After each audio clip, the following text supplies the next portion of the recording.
Lo que voy a dar yo es un ejemplo de neutralización, un poco siguiendo la línea de los otros profes, un poco respondiendo a una de las preguntas ahí, donde preguntaban si vamos a dar ejemplo de titulación. Bueno, la neutralización es un ejemplo de una titulación, donde nosotros vamos a mezclar un ácido con una base, con distintas concentraciones y distintas proporciones de volumen, y según eso vamos a obtener finalmente productos y sobre la cual nos pueden llegar a sobrar o un ácido o una base, y en función a eso podemos calcular los pHs con sus distintas combinaciones.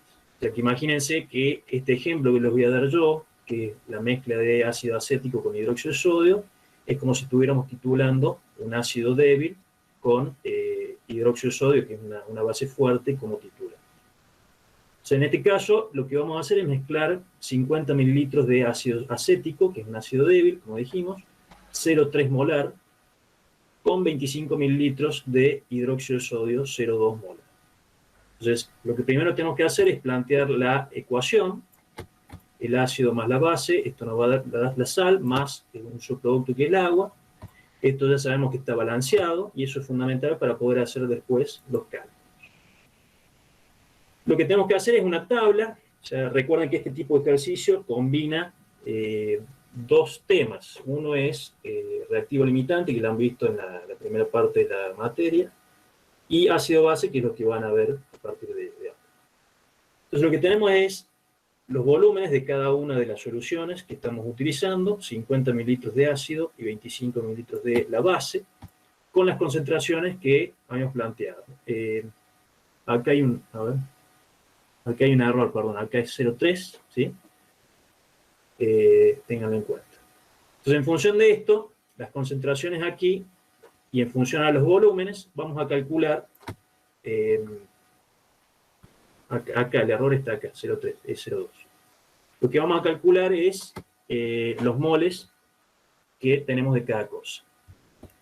Entonces, vamos a hacer una regla de 3, ¿sí? Y vamos a obtener los moles de la base, nos va a dar 5 por 10 a la menos 3, y 1,5 por 10 a la menos 3 de el ácido. Lo voy a corregir para no tener problemas.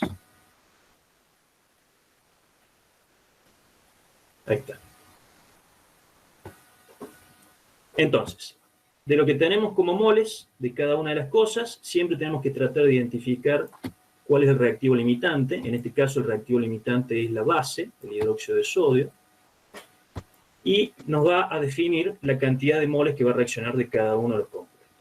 Entonces, si el reactivo limitante es la base, tenemos esta cantidad de moles que reacciona, y por supuesto, como la relación es 1 a 1 entre el ácido y la base, también va a reaccionar la misma cantidad del ácido en cuanto a número de moles.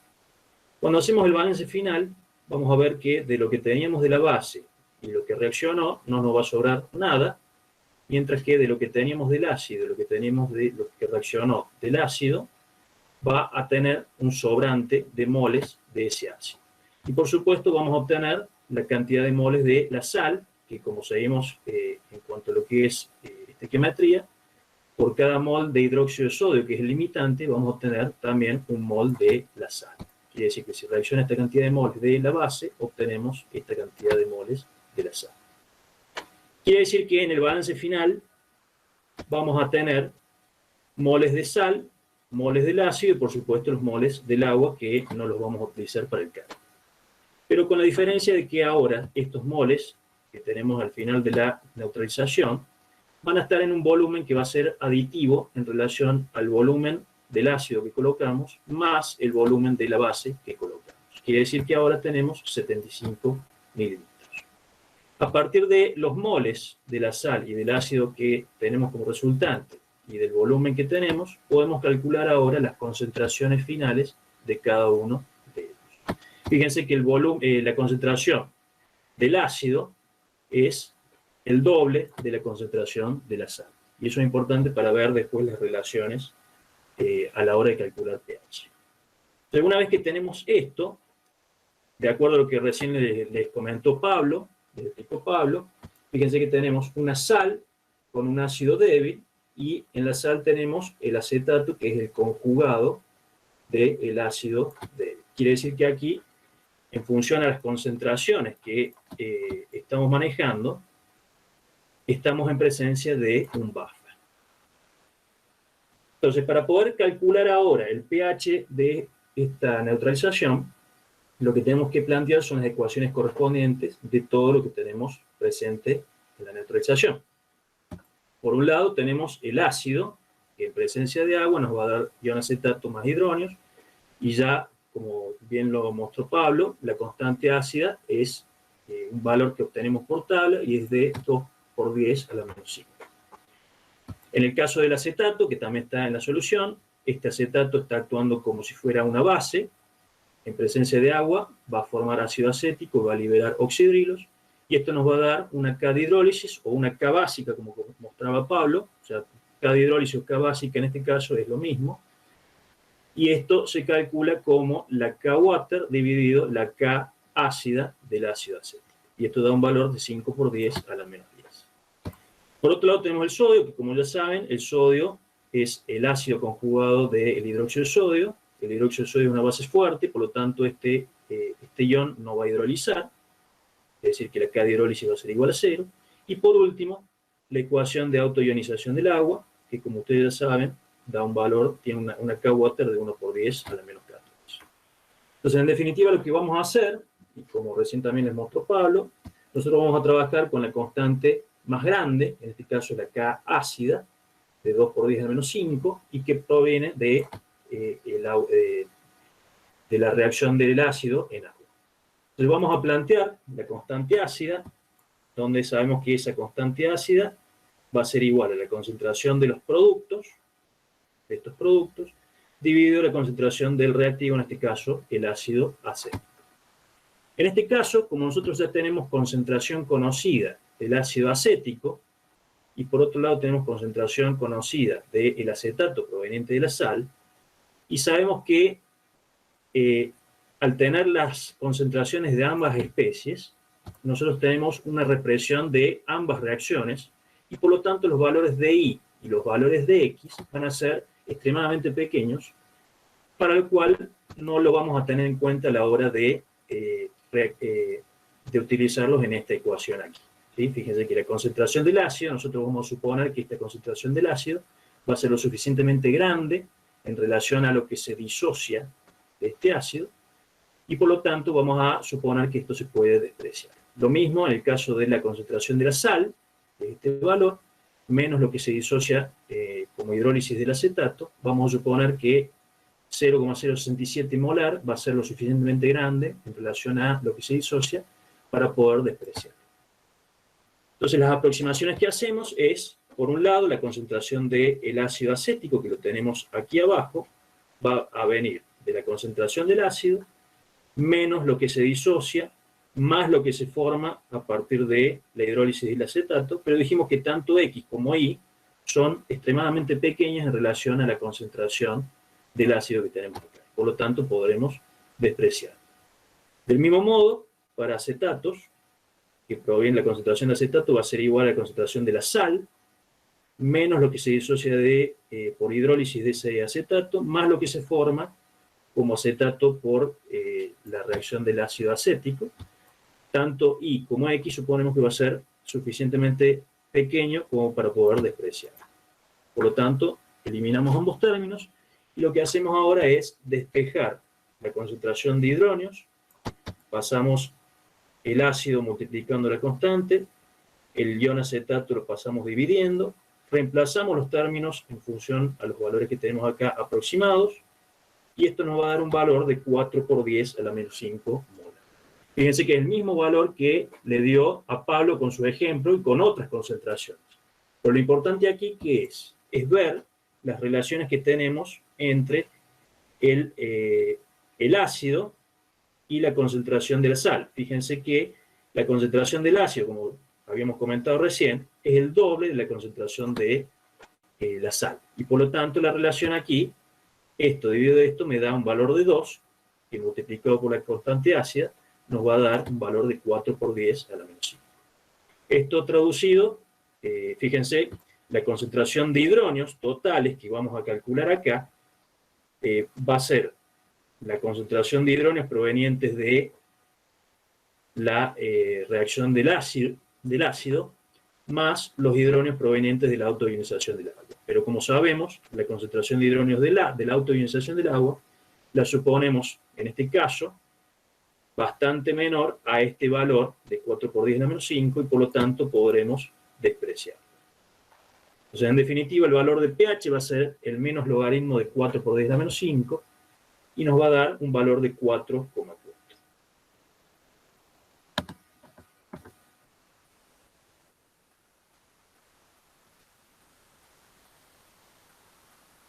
¿Preguntas?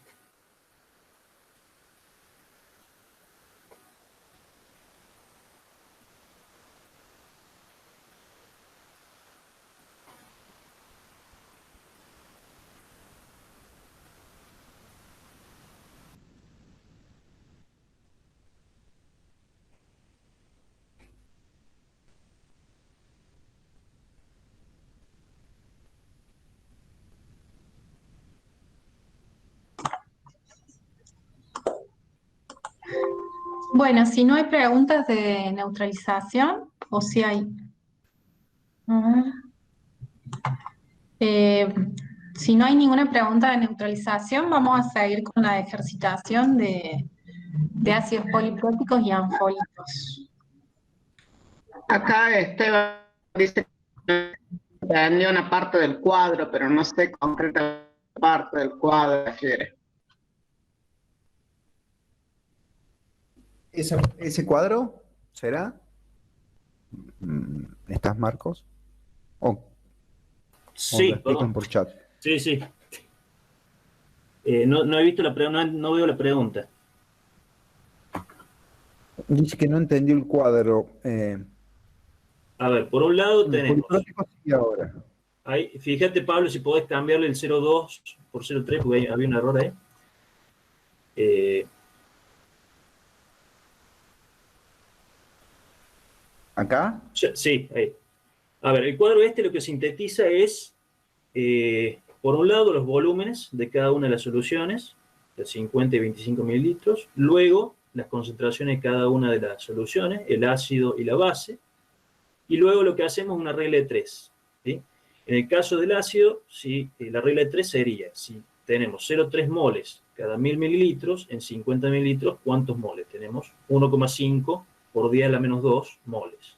Y en el caso de la base, tenemos que si tenemos 0,2 moles por cada 1000 mililitros, para 25 mililitros tenemos 5 por 10 a la menos 3 moles.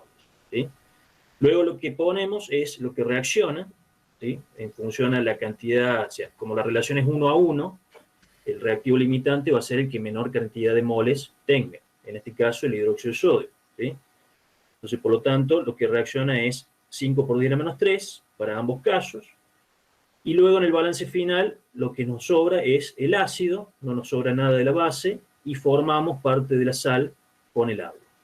Pero ahora, todos esos moles que nosotros tenemos como resultante en el balance, van a estar comprendidos en la sumatoria de ambos volúmenes, que es 75. ¿Sí? Ahí es lo que tienen como volumen final. Entonces, lo que hacemos ahora es, en función a ese volumen y a la cantidad de moles, calcular nuevamente la concentración en base a los 1000 mililitros. Quiere decir que hacemos nuevamente la regla de 3. Para el ácido, si tenemos 1 por 10 a la menos 2 moles en 75 mililitros, en 1000 vamos a tener 0,133. Y en el caso de la sal, si tenemos 5 por 10 a la menos 3 moles en 75, en 1000 vamos a tener 0,067 molar. ¿Se entendió?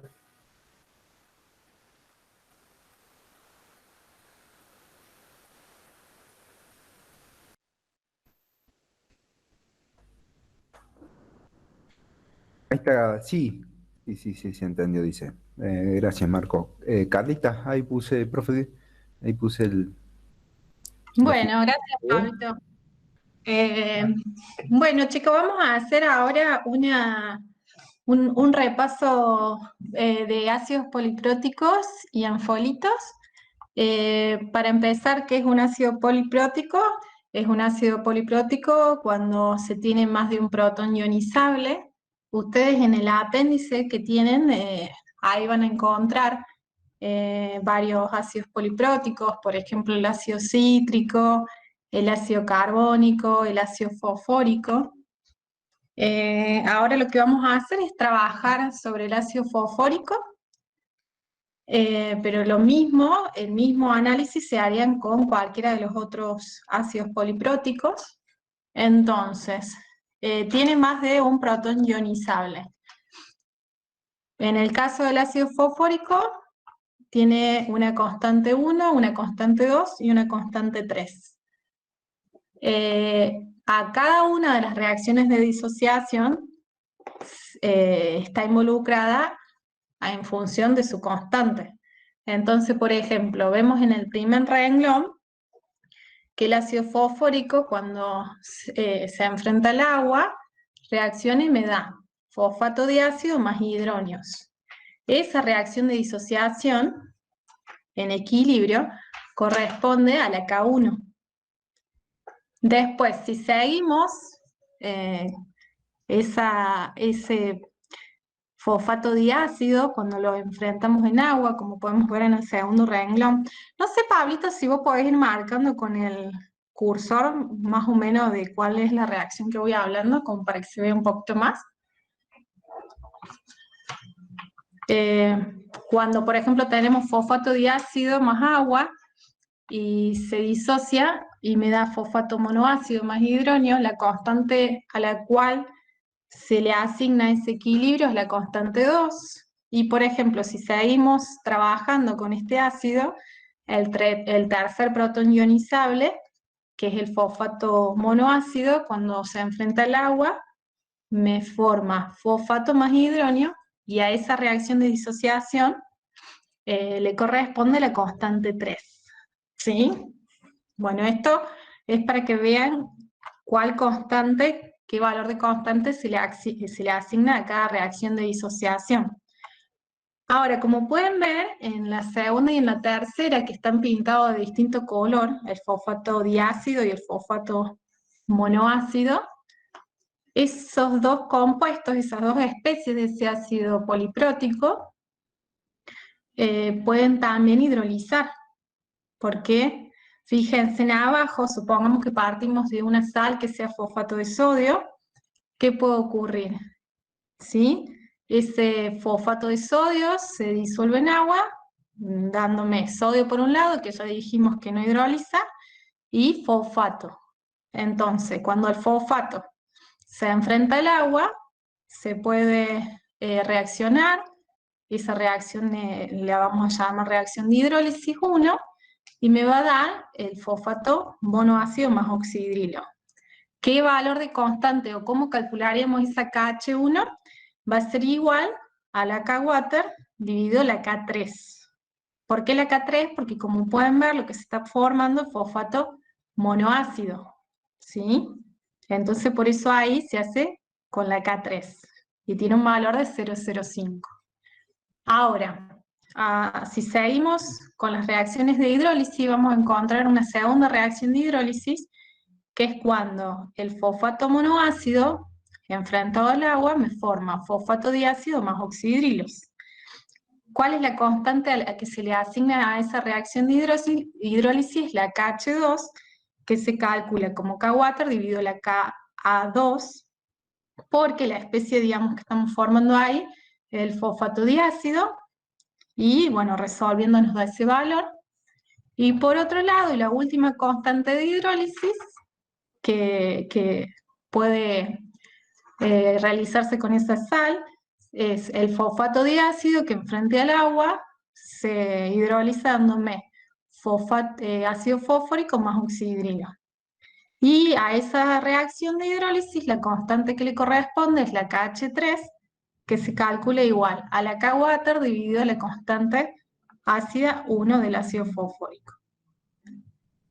Bien, este mismo análisis lo pueden hacer exactamente igual con los demás ácidos polipróticos, como es el ácido cítrico, el ácido carbónico, el ácido sulfídrico, el resto que tienen, digamos, en el apéndice de la materia.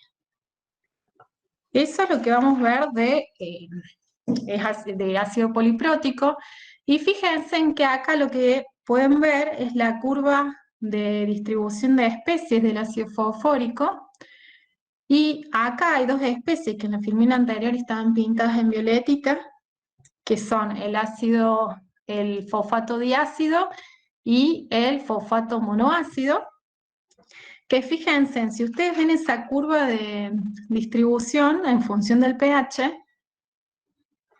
en el eje Y pueden ver que va de cuando no hay nada de la especie a cuando está el 100% de la especie, que sería acá el 1. Fíjense en que cuando tenemos solamente, por ejemplo, fosfato monoácido, ¿sí? En la curva azul, acá tenemos el 100% del fosfato monoácido. Y dependiendo a quién se enfrente, ese fosfato se puede ir transformando ese fosfato monoácido se puede transformar en fosfato, como lo pueden ver en la primera reacción que está escrita, ¿sí? A través de esta reacción de disociación, la cual es la misma que vimos recién para polipróticos, que le corresponde a la constante 3, pero dependiendo a quién se enfrente, también puede pasar a fosfato diácido, como pueden ver en la segunda reacción. A esos compuestos que depende de con quién se enfrenten, pueden actuar como ácidos o como bases, se les van a llamar anfolitos, ¿sí? Entonces, por ejemplo, ahí se pueden fijar que el fosfato monoácido en la primera reacción, que está pintado de rojo, está actuando como un ácido y su conjugado sería el fosfato, y el agua está trabajando como una base. Pero en cambio en la siguiente reacción, el mismo compuesto, el fosfato monoácido, está actuando como una base enfrente del agua y su conjugado sería el fosfato diácido, que sería digamos, su conjugado ácido. Así que acá, por ejemplo, pueden ver un ejemplo de anfolitos, y fíjense en que el agua también es un anfolito, porque dependiendo a quién se está enfrentando, puede tomar o ceder protones, ¿sí? Entonces los anfolitos van a ser esas especies que dependiendo a quién se enfrenten, pueden actuar como ácidos o como bases. El otro ejemplo que tienen ahí en esa curva de distribución de especies, que también es un anfólito, es el fosfato diácido, ¿sí? Que el análisis se haría igual que el que acabamos de hacer para el fosfato monoácido. Bien, ¿hay alguna duda de ácidos polipróticos o anfolitos?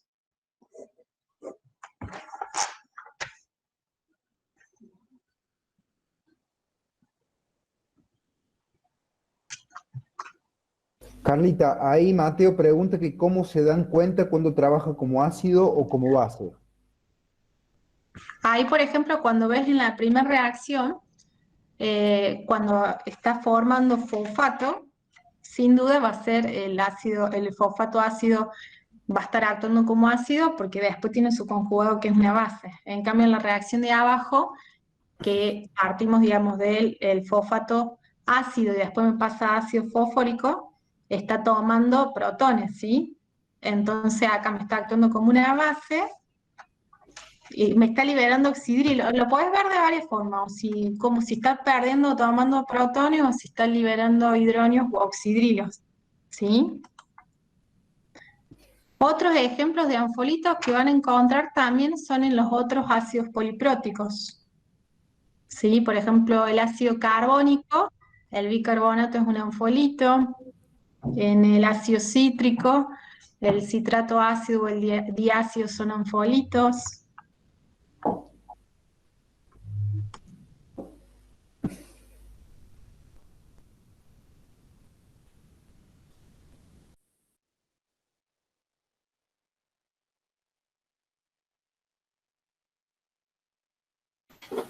Acá hay otras dos preguntas.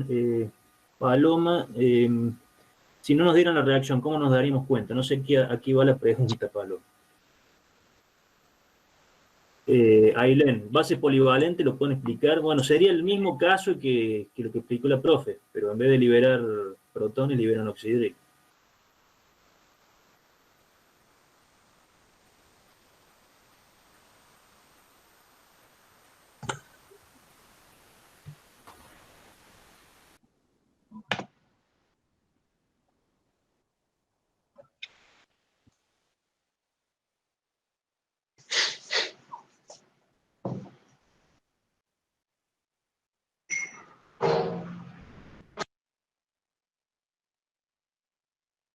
Bueno, ahí puse, empezamos con otro tema, electrolito poco soluble. Hola, hola, ¿qué tal? Bueno, buenas tardes a todos. Eh, ya dejando un poquito de lado la unidad 8, que involucra todas estas especies que estuvimos viendo, lo que vamos a ver ahora es en una ejercitación tipo, qué es lo que ocurre con un electrolito fuerte poco soluble o sales poco solubles que nos podemos encontrar en la vida práctica. Para resolver este tipo de ejercitación, primero debemos fijarnos en qué sal o sobre qué sal estamos trabajando, ¿sí? En este caso, ahí nos indica el valor de producto de solubilidad, pero en caso de no tenerlo, uno podría calcularlo, o bien buscarlo en las tablas del apéndice, ¿sí? En las tablas de KPS. Vamos a intentar resolver, dado este fluoruro de calcio, y tiene un valor de KPS para esa temperatura, ¿sí? Nos pide calcular la concentración molar de ambos iones en el equilibrio, ¿sí? Y lo primero que tenemos que tener en claro es que se da un equilibrio entre la fase sólida y las fases acuosas, ¿sí? Sus componentes con carga, sus iones, y para eso verán que tenemos que escribir bien la ecuación, es decir, la reacción, poder balancearla, dado que después los coeficientes estequiométricos, en este caso del fluoruro, nos van a estar influenciando, ¿sí? Entonces, Pablo, márcame ahí las pequeñas S, que lo que nos indican esas pequeñas S debajo de la ecuación son la relación estequiométrica que existe entre ese reactivo, fluoruro de calcio sólido, y sus productos en fase acuosa, ¿sí? Si lo vemos estequiométricamente, una lectura directa podría ser que por cada mol de fluoruro de calcio obtenemos 2 moles de fluoruro y 1 mol de calcio, catión, ¿sí? El valor de la S simplemente es para graficar una fracción, que todavía no la sabemos, y que es lo que vamos a estar en definitiva queriendo calcular, ¿sí? Entonces, por cada fracción de fluoruro de calcio que desaparece, digamos, del sistema, se convierte en 2 fracciones de fluoruro y una fracción de calcio, ¿sí? Esto es importante porque nos va a permitir después, al momento de plantear la KPS, poder hacer reemplazos de manera correcta, ¿sí? Y ahí lo que tienen ustedes debajo es básicamente el planteo de la K, ¿sí? En este caso le llamamos K porque estamos evaluando el producto de solubilidad, ¿sí? De esa sal, pero vuelvo a insistir en que es igual a cualquier otra K, como bien planteó el profe Daniel al inicio, ¿sí? El equilibrio del agua. En este caso evaluamos la concentración, el múltiplo de la concentración de los productos, dividido la concentración de los reactivos, que en este caso al ser sólido, ya está involucrado como valor constante dentro de lo que es la KPS, ¿sí? Entonces, vamos a plantear una concentración fluoruro por concentración calcio, y verán ahí que el fluoruro está elevado al cuadrado. Esto no es menor. ¿De dónde viene ese cuadrado? Del coeficiente estequiométrico que posee el fluoruro en la ecuación, ¿sí? Ahora bien, si esa concentración fluoruro era igual a 2 fracciones, o 2S, estamos llamando, al momento de reemplazar, ese 2S es quien se verá afectado al cuadrado, es decir, el 2 va a estar afectado al cuadrado y la S estará afectada al cuadrado, ¿sí? En definitiva, ¿qué nos queda? 2 al cuadrado, definimos 4, y después ese cuadrado por S, en la multiplicación los exponenciales se suman, y por ende nos queda S cubo, ¿sí? Esa fórmula que está marcando Pablo en este momento nos define que tenemos una sola incógnita dentro de la ecuación, y por ende, despejando, podemos llegar a resolverla, ¿sí? Detalle matemático, se pasa dividiendo primero el 4, es decir, es KPS dividido 4, y luego ese exponencial al cubo lo pasamos como raíz cúbica, ¿sí? Ahí lo tienen expresado como 1/3, como exponencial de 1/3, es lo mismo la raíz cúbica, ¿sí? Entonces, después si resolvemos matemáticamente, podemos llegar a un valor de solubilidad, y que, como bien dijo Eli, siempre van a estar expresados los valores dentro de las constantes, cualquiera sea, en molar, ¿sí? Moles por litro. Es decir, que esto me da un valor de 2,15 por 10 a la menos 4 molar. ¿Qué me indica eso? Dado que ese valor de S proviene de un valor de equilibrio, me está indicando el valor máximo de moles que se pueden solubilizar por cada litro de solución, ¿sí? Es decir, que si nosotros queremos preparar una solución más concentrada, a esa temperatura no podríamos hacerlo, ¿sí? O bien, si tenemos menor cantidad de moles por litro de solución, menor a 2,15 por 10 a la menos 4, estaríamos en un sistema insaturado, ¿sí? Es decir, que quede claro que el equilibrio está dado al nivel de saturación, el valor máximo de moles solubilizados de soluto por litro de solución, ¿sí? Ahora bien, me vuelvo un poquito al enunciado, y yo puse en negrita qué es lo que tengo que responder. Yo esto se lo doy como consejo, se los dije ayer en la consulta, anótenlo al costadito del enunciado qué es lo que tienen que responder ustedes, ¿sí? Teniendo en claro eso, después uno puede desarrollar la parte de ejercitación y llegar al resultado que busca, ¿sí? Entonces, hasta ahí hemos calculado la solubilidad. Entonces vamos a ver qué hacemos o cómo calculamos la concentración molar de ambos iones. Si me voy al caso del calcio, ahí que lo va a marcar Pablo, veo que, decíamos que por cada fracción de fluoruro de calcio sólido aparecía una fracción de calcio, es decir que lo que hemos calculado como S es igual al valor de calcio, lo tienen ahí expresado abajo, ¿sí? O sea, la concentración calcio básicamente es igual a esa S, esa solubilidad, y por ende ya me está definiendo que la concentración calcio es 2,15 por 10 a la menos 4 molar en el equilibrio, ¿sí? A saturación. Ahora bien, vamos al detalle de qué es lo que pasa con el fluoruro. Y bueno, decíamos que el fluoruro, por cada fracción de sólido que se solubilizaba, aparecía en el doble de la concentración, es decir, en 2 valores S, ¿sí? Entonces lo que tenemos que hacer simplemente es, dado la concentración fluoruro igual a 2S, multiplicar por 2 ese valor que hemos obtenido antes de 2,15 por 10 a la menos 4 molar, ¿sí? Entonces, en el equilibrio se me define un valor de fluoruro de 4,3 por 10 a la menos 4 molar, ¿sí? ¿Por qué he dado este ejemplo de calcular los iones? Porque así como partimos de un valor de KPS, y en este caso decimos que está por tabla, ¿sí? Y ese valor está a una temperatura dada, ¿sí? Dado ese valor de KPS, vamos realizando la parte matemática, la deducción, y llegamos a valores de concentración.